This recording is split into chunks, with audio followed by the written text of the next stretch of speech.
অনেক বন্ধুরা প্রশ্ন করেছেন যে সাইফুল ভাই তার নিয়ে একটা ভিডিও করেন, আমরা যে ওয়ারিং করব ওয়ারিং এর কোন লোডের জন্য কোন তার দিয়ে ওয়ারিং করব বা কোন তার ব্যবহার করব। তো আমার হাতে দেখতে পাচ্ছেন 1.0, 1.3, 1.5, 1.20। তো আমি যদি বলি এই 4টি তারেই লাইটের জন্য ব্যবহার হয় তাহলে কেমন হলো। লাইটের জন্য কোন তার ব্যবহার করব সেই নিয়ে আজকের ভিডিওটা করি। তো আমার ভিডিওটি আসলে আমি তো কিচ্ছু জানি না, তো টেকনিক্যাল কাজ করেছি, আমার কাছে সূত্র টুত্র কোনো কিছুই নেই। তো যতটুকু পারি আপনারা আমার ভিডিওটা দেখেন, দেখার পরে আপনাদের কাছে যদি কোনো কথায় বিব্রত বোধ মনে করেন তাহলে আপনারা একটু কমেন্টস করবেন।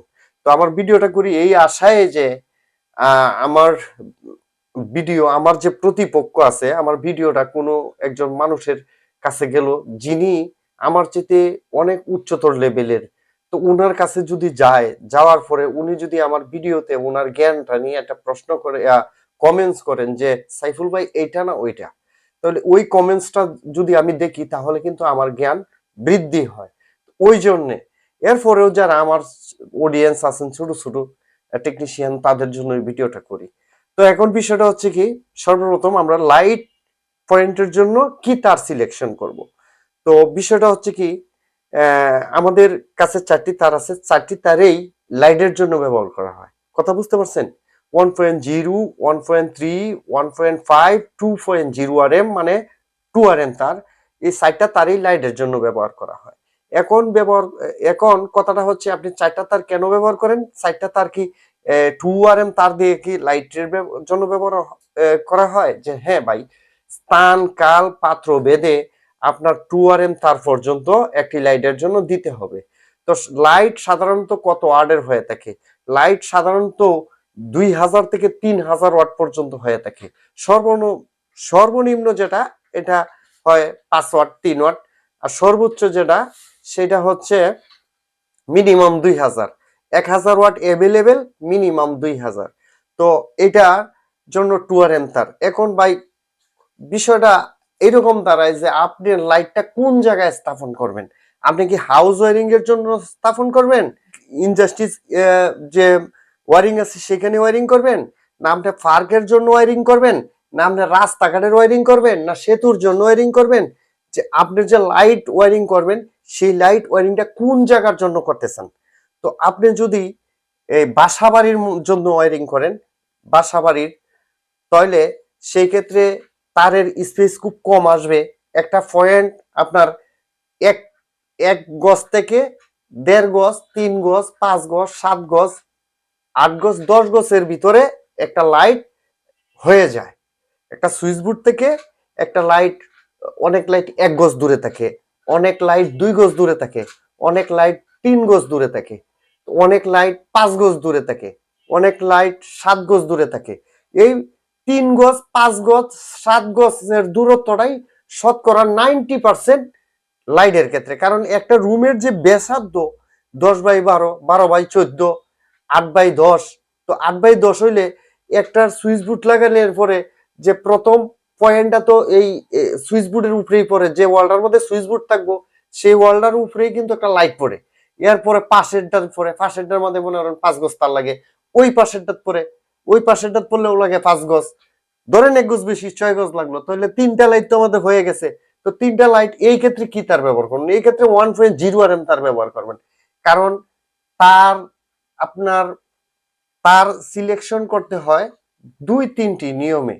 তারের প্রথমে আপনার দেখতে হবে একটা তারে কতটুকু লোড নেয়। তো 1.0 RM তার দেয়া আপনি কমপক্ষে 10 এম্পিয়ার লোড দিতে পারবেন। 1 তার দেয়া 10 এম্পিয়ার লোড দিতে পারবেন, সেটা স্বল্প দূরত্বে। এখন মনে করেন 1.0 RM তার দেয়া যে সাইফুল ভাই 10 এম্পিয়ার লোড দিতে পারবো। 10 এম্পিয়ার তো অনেক কিছু। 10 এম্পিয়ার তো প্রায় হিসাবে আপনার 2000 ওয়াটের কাছাকাছি হয়।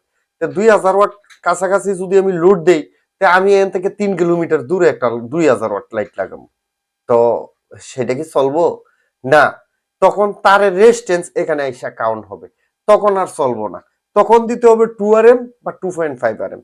2 কিলোমিটার 1 কিলোমিটার দূরে কি লাইট পয়েন্ট হয় সাইফুল ভাই? যে অবশ্যই হয়। কোথায় হয় ভাই? এগুলা হয় ফিশারি বা বিভিন্ন ধরনের ইনজাস্টিস। এমনও ইনজাস্টিস আছে আমাদের বাংলাদেশের ভিতরে, সুইচ বোর্ড এইখানে, অথচ ওইটা ঘুরে ঘুরে ঘুরে ঘুরে দেখা গেছে যে 1 কিলোমিটার 1.5 কিলোমিটার দূরে একটা লাইট জ্বালানো আছে, ওই সাইডে দেয়া বাউন্ডারি লাইট আর কি, ওয়াল লাইট, সিকিউরিটি লাইট। তো সেইখানে কিন্তু আবার বাউন্ডারি সিকিউরিটি লাইট কিন্তু 1000 ওয়াটও মারে, 1000 ওয়াটও সেখানে মারে। তো আমরা বিশেষজ্ঞ, বিশেষ করে যে সাইফুল ভাই আপনাকে জিজ্ঞাইছি আমরা বাসাবাড়ির জন্য যেটা ব্যবহার করবেন সেটা হচ্ছে 1.0 RM। আপনি দুইটি তার কাউন্ট করতে পারেন, যেমন দুইটি তার সিলেক্ট করতে পারেন, 1.0 ও 1.3। তো আপনি মনে করেন যদি আপনার ওই বাসার স্পেস একটু বড় হয়, যেমন একটু হল টাইপ, মাঝারি রকম হল টাইপ, যে রুমের স্পেস এরকম হতে পারে 20-24 এরকম হতে পারে, বা আপনার লাইট গুলো একটু বেশি ওয়াট হতে পারে, 500-600 ওয়াট হতে পারে, আপনি অনুমান করতে পারতেছেন না, সেক্ষেত্রে 1.3। আর বাসাবাড়ির ক্ষেত্রে যেমন 10-12, 8-14 যেসব রুম সব 1.0 RM দিতে পারেন, কোনো সমস্যা নেই। কারণ আপনার বাসায় যে লাইটটা চলে, যেমন আমার বাসায় যে লাইটটা চলতেছে এটা দেখেন একটু, এই লাইটটা এই যে দেখেন, এটার ওয়াট হচ্ছে 12। এক্ষেত্রে 1.0 RM একদম বেস্ট। 1.0 RM তার এই যে আমার বাসার লাইট দেখাইছি, এই লাইট যদি 15টা একসাথে লোড দেন তাহলে এই তারের 1.0 RM তার কিচ্ছুই হবে না। এখন যে ভাই সাইফুল ভাই লাইট দিমু বাউন্ডারি কিন্তু ফ্ল্যাশ লাইট লাগামু, হ্যালোজিং লাগামু 1000 থেকে 2000, তাহলে কি দিমু? তো একটা একটা 100 মিটারের ভিতরে যদি হ্যালোজিং লাগাই দেন বা 1000 ওয়াট লাগাই, তাহলে 1.5 লাগাই দিবেন। এখন আসেন যে সাইফুল ভাই এডি তো শুনলাম আপনি এটা বলছেন, লাইট পয়েন্টের কাজ কথা বলছেন, এখন মনে করেন আমি ফার্কের কাজ করবো, এখন কি করব? এখন পার্কের সুইচে এখানে আরেকটা হচ্ছে 2 কিলোমিটার দূরে, পার্ক বড় বড় হয় না, তো ঘুরে ঘুরে যায়। তো পার্কের লাইন গুলা দেখেন গিয়ে, এগুলা তো একটা এই যে খাম্বর ভিতরে একটা লাইট জ্বলে, তো এই লাইটটা কি 1.3 RM দিয়ে জ্বলে, 1.0 RM দিয়ে জ্বলে, 1.5 RM দিয়ে জ্বলে? না, এই লাইট গুলোর কাজ করে 2.0, 2.5 RM তার দেওয়া হয়। আপনি নিজেকে ক্যালকুলেশন করে দেখবেন, আমিও সোনার গায়ে একটা ফার্কে কাজ করছিলাম আমার উস্তাদের সাথে। মনে করেন যে আপনার বুকের ভিতর দগদগানি, এগুলা তো 1.0 RM দিলে এনাফ, তাইলে 1.3 RM ব্যবহার করবেন। আর যখন এই যে আপনার বিভিন্ন ধরনের যে বাসা বাড়ির বাউন্ডারি বা ছাদের উপর থেকে স্পটলাইট ফালায় বা ফ্ল্যাশ লাইট ফালায়, সেই ক্ষেত্রে আপনি 1.5 RM তার ব্যবহার করবেন সেই ধরনের লাইটের ক্ষেত্রে। আর যদি পার্কে টার্কের কাজ করেন বা আপনি যদি পার্ক, সেতু বা অন্যান্য যা রাস্তা দেখেন না, এই রাস্তার লাইট এখানে সুইচ মারে ফুট করে জ্বলে ওঠে 2 মাইল পর্যন্ত, তার নিয়ন্ত্রণ কিন্তু এক জায়গায় ব্রেকার তুলে 2 মাইল পর্যন্ত রাস্তার লাইট জ্বলে গেছে, 2 মাইল 3 মাইল। তো সেই ক্ষেত্রে কিন্তু 2.5 RM তার ওনারা ব্যবহার করেন, কারণ এই যে একটা দূরত্বটাই কিন্তু একটা রেজিস্ট্যান্স তৈরি হয়। আর একটা লাইট জ্বালাতে গেলে তিনটা জিনিসের দরকার হয়, এটা জানেন কি? আমি বিরক্ত করলাম তো, আমরা তো প্র্যাকটিক্যাল ইলেকট্রিশিয়ান, আমাদের তো সূত্র মূত্র কোনো কিছুই নাই।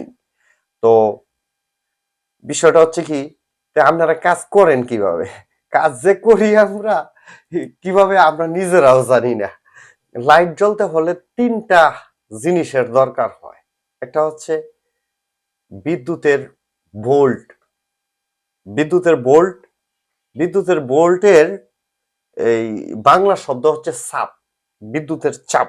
মনে করেন আপনার লাইটের গায়ে যে লাইটটা লাগাইছেন সেই লাইটের গায়ে লেখা আছে 220 থেকে 250। এখন এই চাপের ভিতরে মানে এই বোল্টের ভিতরে এই লাইটটা জ্বলবো। তখন দেখা গেছে বিদ্যুতের বোল্ট হয়েছে 110, 150, 180, তাহলে কি লাইটটা কম জ্বলবো, অনেক সময় জ্বলতো না। কিছু কিছু লাইট আছে যেমন সার্কিটের লাইট 220 ভোল্ট না হলে সে প্লাস মারতোই না, মানে কম ভোল্টেজে চলতো না। এমন কিছু জিনিস আছে কম ভোল্টেজে চলে না, তার পূর্ণাঙ্গ ভোল্টেজ হইলে চলবো। বিদ্যুতের ভোল্ট দ্বিতীয়টা দরকার হবে একটা লাইট জ্বালানোর জন্য, বিদ্যুতের হার্স। তো হার্স যদি কম হয় তাইলে কাঁপিয়া কাঁপিয়া কাঁপিয়া কাঁপিয়া বুড়া মানুষের মতন এবার জ্বলবো। তো এটা ধরবেন কেমনে হার্স কম না বেশি? আপনার ঘরে যদি আইপিএস থাকে, তো আইপিএস থাকলে করবেন কি হার্সের যে ভেরিয়েবলটা আছে না, এই ভেরিয়েবলটা ঘুরে একটু কমায় লাইবেন। কমায় লাইলে দেখবেন লাইটটি কাঁপতে শুরু করবে। মানে হার্সটার বাংলাটা হচ্ছে তরঙ্গ। এই যে বিদ্যুতের চাপটা দিতাছে, একমুখী চাপ হচ্ছে, সেই চাপটা তো তার দিয়ে প্রবাহিত হচ্ছে, তাই না? এই বিদ্যুৎ পরিবাহী যে তারটা আছে, সেই তারটা দিয়ে বিদ্যুতের চাপটা যাচ্ছে, এই প্রান্ত থেকে এই প্রান্ত যাচ্ছে। তো এটার কিন্তু ঢেউ আকারে, চাপটা কিন্তু ঢেউ আকারে যায় না। চাপটা কিন্তু যে চাপ দিতেছে, বুঝ করে খালি চাপটার যে ধরন, মনে করেন চাপটার ধরন, বিদ্যুতের চাপ কিন্তু এটা ঢেউ আকারে আয়। জেনারেটরের ভোল্টেজ একটু কমায় দিবেন, দেখবেন লাইট গুলো কাঁপতে কাঁপতে কাঁপতে কাঁপতে কাঁপতে, তখন কিন্তু এই যে বিদ্যুতের যে চাপটা আছে, চাপটা কমে জায়গা, ভোল্টটা একটু কমে জায়গা, কমে গেলে কাঁপতে কাঁপতে কাঁপতে কাঁপতে এ হয়। আপনি কিন্তু লক্ষ্য করবেন, বিদ্যুতের চাপ যদি কমায় দেওয়া হয় তাহলে লাইট কাঁপবো, বিদ্যুতের চাপ যদি বাড়ায় দেওয়া হয়, ভোল্ট 220 ঠিক আছে, বিদ্যুতের এই হার্স বাড়ায় দেওয়া হয়েছে, হার্স হয়েছে বিদ্যুতের ঢেউ, ঢেউ যদি বাড়ায় দেওয়া হয় লাইট কাটতে যাইব গামিয়া। বোল বাড়ায় দিলে লাইট কাটে, যদি হার্স বাড়ায় দেওয়া হয়, হার্স বাড়ায় দিলেও লাইট কাটবো। এরপরে আরেকটা আছে অ্যাম্পার। এখন বিদ্যুতের বোল আছে 220, এই যে হার্স তরঙ্গ আছে, অ্যাম্পিয়ার নাই। মানে এই যে পজিটিভ আর নেগেটিভ যে একটা ফিলামিনের মাধ্যমে শর্ট সার্কিট হয়েছে, এটা পর্যন্ত কথাটা আমি বাড়াইয়া দিতেছি। একটা তার থেকে আর একটা তার, তার একটা লাইটের মাধ্যমে, লাইটের ফিলামিনের মাধ্যমে শর্ট সার্কিট হয়। আমরা পৃথিবীতে যা কিছু চালাই, আপনারা শর্ট সার্কিট নিয়ে চিন্তা করেন না? পৃথিবীতে এমন কোন জিনিস নাই শর্ট সার্কিট ছাড়া চলে। তো লাইটের পজিটিভ আর নেগেটিভ শর্ট সার্কিট হয়ে এখান থেকে যে ক্রিয়াটা তৈরি হয়, যে কাজটা হয়, সেটা আলোতে রূপান্তরিত হয়। কথা বুঝছেন? বিদ্যুতের হিটারের এক প্রান্ত থেকে আরেক প্রান্ত পজিটিভ নেগেটিভে শর্ট সার্কিট হয়ে এখানে কি হয়, এখানে কয়েলের ফিলামেন্টটা জ্বলে একটা তাপ উৎপন্ন হয়। কথা বুঝতে পারছেন? এইভাবে শর্ট সার্কিট যদি হয়, তখন যদি আপনার এই অ্যাম্পিয়ার না থাকে, বিদ্যুতের যে পাওয়ার শক্তি না থাকে অ্যাম্পিয়ার, তাহলে তো শর্ট সার্কিট দিয়ে ভোল্টও শেষ, আর মনে করেন হার্সও শেষ। তো এটা পরীক্ষা করবেন কেমনে? আপনি মনে করেন আমি আর্থিং ও নিউট্রাল দিয়ে একটা এই লাইট জ্বালাইছিলাম, একটা ফ্যান চালাইছিলাম, পরে এটারে করছি কি, যে এটারে কি করা যায়, এটারে এই 24 ভোল্ট পাইছি, তাহলে এটা 220 বানামু। তো এই স্টেপ আপ ট্রান্সফরমারের মাধ্যমে ট্রানজিস্টর দিয়া, তো এটারে 200 আপনার 220 ভোল্ট বানাইছি। তো টেস্টার দিছি, টেস্টার জ্বলে, যখন একটা লাইট লুট দিছি তখন তো বেটা আগ করে গেছে, মানে আর জ্বলতো না। কিরে এই জায়গায় জ্বলস না কে? কয় এম্পিয়ার নাই, মানে এম্পিয়ার নাই, যে এম্পিয়ারের শক্তি আসিল সেই শক্তি সে, মানে এখানে এই শর্ট সার্কিটের ফলে ক্রিয়া হইব তো দূরের কথা, এই যে বিদ্যুতের যে চার্জটা করব, একটা জিনিস তো চার্জ করে, এই যে প্লাসিংটা হইলো, প্লাসিংটার মধ্যে যে প্লাসিংটা যে দীর্ঘক্ষণ ধরে রাখলো, পনেরো এই প্রান্তে পজিটিভ এই প্রান্তে নেগেটিভ বিদ্যুতের, তখন এখানে একটা শর্ট সার্কিট হয়েছে। শর্ট সার্কিট হওয়ার জন্য যে একটা শক্তি খরচ হয়েছে, শর্ট সার্কিটের শক্তি খরচ তো হয়েছে, হওয়ার পরে এটা ক্রিয়া হইলো, মানে ধরে রাখলো, শক্তি হওয়ার পরে একটা লাইট জ্বলে উঠলো, একটা ফ্যান ঘুরে উঠলো, ঘুরে উঠলে তো এনে এনে একটা শক্তি হইতেই আছে, এনে একটা চার্জ তৈরি হইতেছে, এই চার্জটাই হচ্ছে অ্যাম্পিয়ার। কথা বুঝছেন? এই তিনটা জিনিস লাগে। তো যাই হোক, আমার কথায় বাসায় আপনারা তো বুঝলেন। কোনো যদি ভুল হয়ে থাকে, আমি জানি যে আমার প্রতিপক্ষ আমার চাইতে অনেক শক্তিশালী। এখানে কিছু কিছু লোক আছেন যে তাদের কাছে ভিডিও আমার পৌঁছাইতে পারে, যে তাদের যে প্রস্তাব করলে যে বদনাটা আমি সাইফুলের কাছে বলবে যে একটু বদনাটা আনো, তো ওর যোগ্যতা আমি রাখি না।